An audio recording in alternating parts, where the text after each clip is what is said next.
မင်္ဂလာပါဒီချမ်းကတော့ကျွန်တော်တို့လက်ကွင်းထဲမှာပေါ့နော်လက်ကွင်းထဲမှာစိုက်ထားတဲ့ခြံလေးပါဒီခြံထဲမှာစစိုက်တော့ကကျွန်တော်ရဲ့ page ထဲမှာကျွန်တော်တင်ထားတာရှိပါတယ်အကုန်တင်ပြီးတော့စိုက်ထားတဲ့ခြံလေးပေါ့နော်ဒါဆိုလို့ရှိရင်ကျွန်တော်တို့စိုက်ထားတဲ့လတော့ကတော့တစ်လပိုင်းတော့ကစစိုက်ထားတာပေါ့နော်တစ်လပိုင်းတော့2024တစ်လပိုင်းတော့ကစိုက်ထားတာပေါ့နော်နှွေခုံခေါင်မှာစိုက်ထားပါတယ်ဒါလေကွင်းမှာ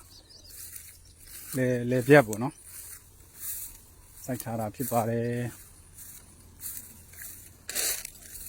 ဒါတော့အသစ်စိုက်ထားတယ်နှစ်ပင်ပေါ့နော်မချောင်းဟိုဘက်မှာချောင်းဟိုဘက်မှာဆိုလေကွင်းတွေပါဒါကိုကျွန်တော်တို့ဂုံးတည်ပြီးတော့ချစိုက်တဲ့ပုံစံလေးတွေပေါ့နော်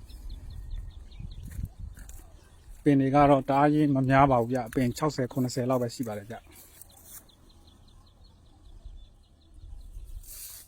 ညက်တွေတော့နည်းနည်းများတယ်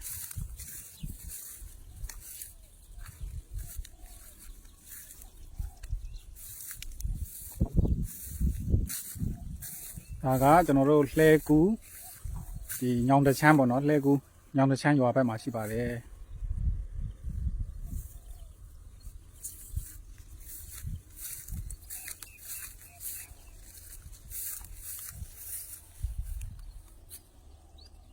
ဒီချမ်းမှာချစိုက်တာကတော့ကျွန်တော်တို့မုံထောင်မုံစံကင်းစူးမဲပေါ့နော်၃မျိုးစလုံး